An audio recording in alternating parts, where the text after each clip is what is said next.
الأول. حمد العنزي هرب، انطلق، لعب الكرة في مكان، تتهيأ، مقطوعة الكرة. أسامة، مر وليد، عدى وليد، عرضية، الله!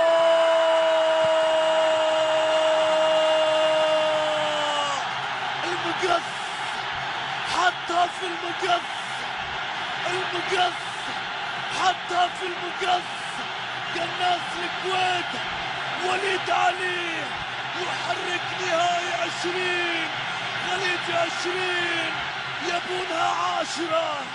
زعيم الخليج يتقدم، خطوة دفاعية قتالية من وليد، قدم يسارية أرسلها طلقة رايحة المرة الأولى في القائم، لكن هذه المرة ما في قائم يا عساف، ما في قائم يا عساف.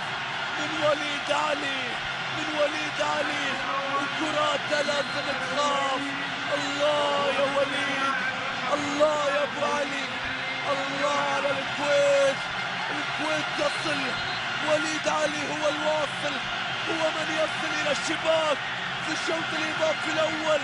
كرة قوية، يحصل على انذار، سينسى الانذار ان فاز في البطولة بهذا الهدف في الدقيقة 95. قبلة من نواف على خد الشيخ طلال الفهد.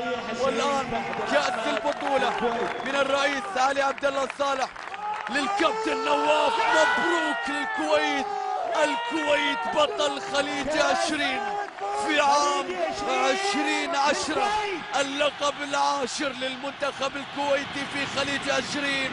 خليج 20 أزرق، خليج 20 كويتي في عدن يعيدون الزمن، الألعاب النارية، الأفراح، المسيرات، اللقطات، الذكريات، الذهب، الجيل، الفرحة، كل هذه القناديل، هذه المواويل تضوي، تشدو للكويت، للأزرق من جديد. يعود بطلا، يعود كبيرا، يعود كما كان، يعود إلى التاريخ، يبتعد في التاريخ. فرحة كأس الخليج العربي في رقمها 20 كويتية زرقاء. مبروك من الأعماق. ساعد ندى يرفع اللقب، يرفع الكاس، يرفعون البطولة في لقطات تاريخية ومشهد لا ينسى. مشاهدينا، متابعينا في كل مكان، شكرا لليمن، شكرا لعدن، شكرا للجنة المنظمة، شكرا لمن قام على هذه البطولة، شكرا لكل وفد أبو ظبي الرياضية الذي كان وتواجد وغطى البطولة. شكرا باسمي وباسم معلقي أبو ظبي الرياضية.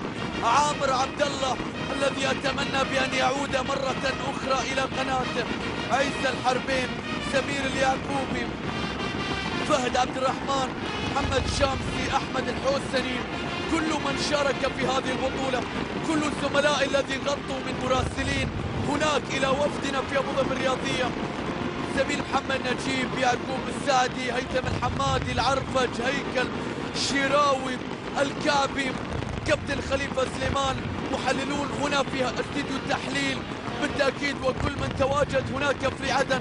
أتمنى بأن تكونوا وأن نكون قد وفقنا في نقل هذه البطولة، وأقدم تحية أيضا للجنود المجهولين. شكرا لليمن، وداعا لليمن، إلى اللقاء في بطولة أخرى واستضافات أخرى. مبروك للكويت، مبروك لشعب الكويت، للأزرق الكويتي.